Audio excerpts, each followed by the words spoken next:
Hi, Dr. Paul Haider here. You know, I know a man who many years ago he had a piece of equipment fall on him and crushed most of the bones in his body. And it was quite a horrific thing, and he went through many operations and had lots of pain. And um, he tended to get really angry, and he got angry about life. And he held in all his emotions, all his feelings, and never did let them out. And all of a sudden, one day, he was watching something, and somebody said something, and he it clicked on him, and he just burst into tears. And all that pain, all that suffering, all that anger, all that everything that he held for years came flowing out. Now, at the same time, also, he did have a connection with God and Great Spirit, but at the same time, it wasn't that close. And then he had a greater feeling of being one with that, which is everywhere, omnipresent, all knowing, that which is and will always be. And so there's a great healing that happened at that point. And so, what do we do? How do we understand ourselves? Well, one of the first important things is to allow our feelings to flow. Feelings are just that, feelings. And sometimes we bottle them up so much that we don't let them flow. And it's like water, you know what I mean? You can build a dam, but if you build that dam, it holds back all the feelings. And there is no joy, there's no happiness, there's no nothing, because that dam holds everything. And so if we take down the dam and then we start getting not only some of the negative ones, the anger and that type of thing, but we also get the joy. When we start to see ourselves, find ourselves on the inside, that's when we start to see more joy overwhelming all the other types of feelings that are out there. And when we become more vulnerable, when we allow ourselves to say what we need to say because I'm holding back because I don't want to look silly in front of this person. We we do that a lot. I mean, we're holding back because not because I want to say something angry, but sometimes we want to say, you look beautiful today, or some nice comment, but we hold back and we don't say those wonderful things. So it's about allowing ourselves to grow and become something beautiful. In the Ukraine, when that whole process with the Ukraine started to bloom and take place, it was all about the Ukraine joining the European Union, and the parliament in the Ukraine voted no, and the people were so upset, especially the young people. And there was a great movie about it, and it's called Winter's Fire, and they were just upset, so they gathered by the millions in front of the parliament, and they were saying, we want to change this vote. We want to be part of Europe. And they were very peaceful, didn't do anything. And and they were steadfast in what they wanted and what they wanted to do.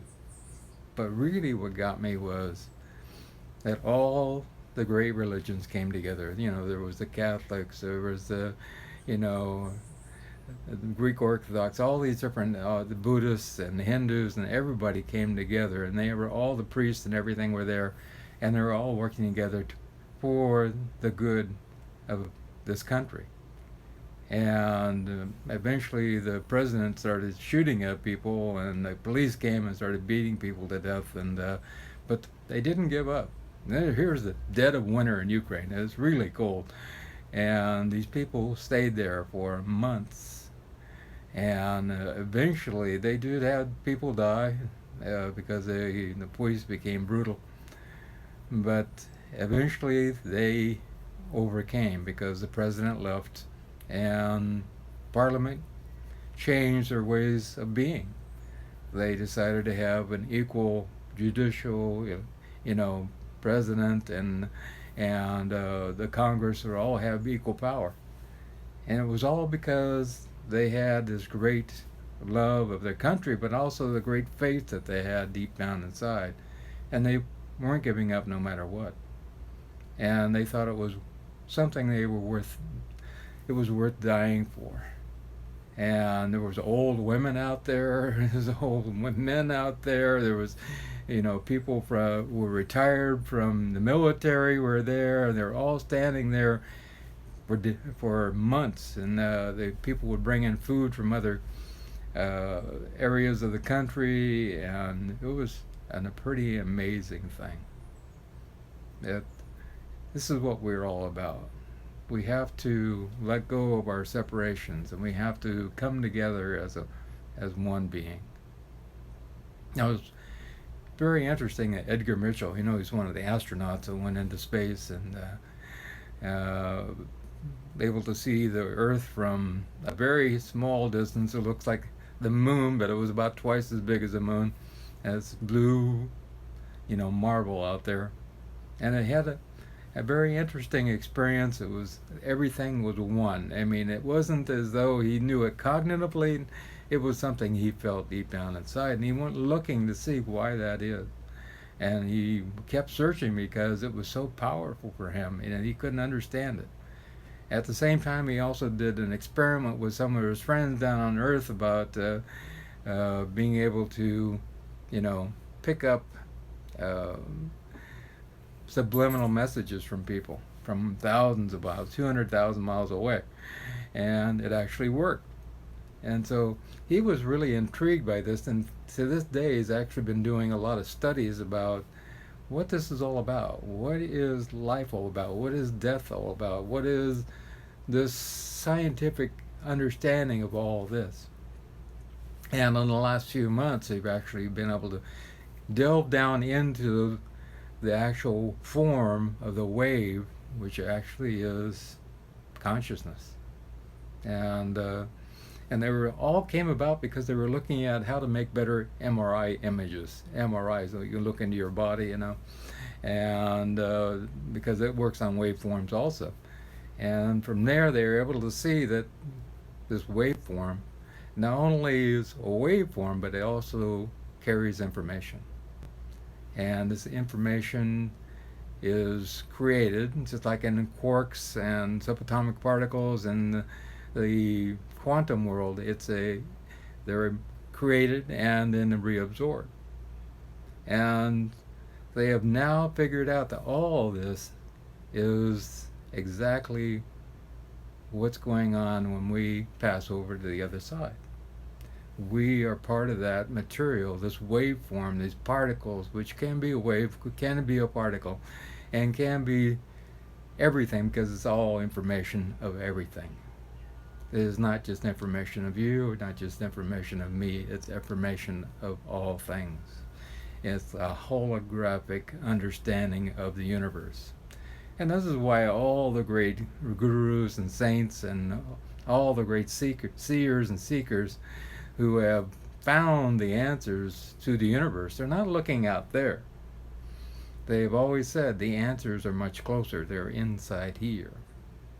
And so if we delve into something which is even deeper than the macro, you know, if you look at the cell and you have the nucleus of the cell, and you have all the RNA and the DNA inside there, but if we go even deeper, to a deeper level than that, into the molecules, and down deeper to the atom, down deeper past the atom into these frequencies that are happening. This is the answer to everything. It is a scientific answer to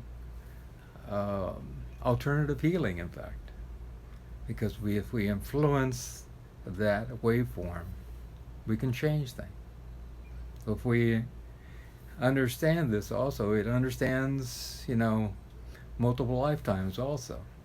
And Edgar Mitchell talks about that. So, and we also understand that this thing cannot be created or destroyed it can't be destroyed. It just keeps recreating itself. So this is really the whole thing about crossing over. We are not destroyed ever.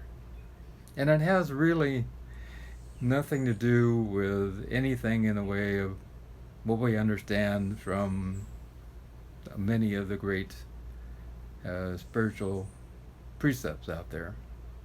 This is science. And Dr. Moody, Dr.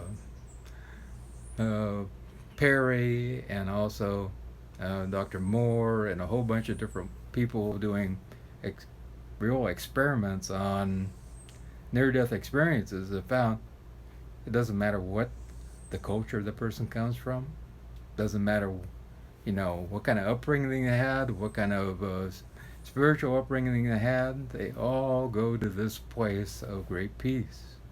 There are a few that have a negative experience, but that is not the predominant. That's probably a 99% of the people, or 95% of the people have a powerful, positive experience. No matter what language they understand, no matter where they live in the world, it all happens pretty much the same way every single time. So this should bring us a great feeling of, solace that we're all going to pass into this other realm. It's into this place a lot of people call heaven. A lot of people call it nirvana, or wherever you want to call it. This other place of great love. And the one thing that was the glue that held all these things together was really powerful. Love. Love is the key to it all. And every person who came back was also talking about that. They talk about the fact that this light is all encompassing unconditional love. It's pretty hard to find unconditional love in this world. But that light, which is a modulated wave, and also a particle, it is the greatest understanding of being immersed in love, which we can hardly fathom.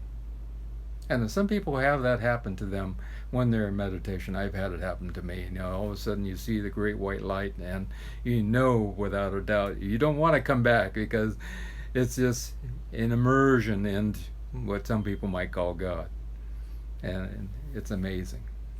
So we do have the science now. The mathematicians have worked it out, the physicists have worked it out, that no matter what we believe that keeps us apart, and we have so many, the religions of the world are fighting with each other, and it really shouldn't be that way.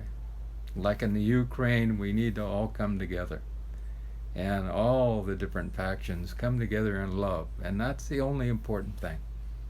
Love is the answer to healing this life, and it's the answer in the next life also. So I ask you to go out and love, because that's what you'll remember on the other side of the veil. Go out and give. Go out and help. Go out and make a difference. That's the only thing that matters. And when we do that, life will change on this planet forever. If you want to contact me, down below is my contact information. And my email is there, my phone number is there, and I'd love to hear from you. I get a lot of great comments, and also if you subscribe, I greatly appreciate that. And also if you care to make a donation, the link is down below, and I thank you in advance for that. Have a wonderful day. I love you.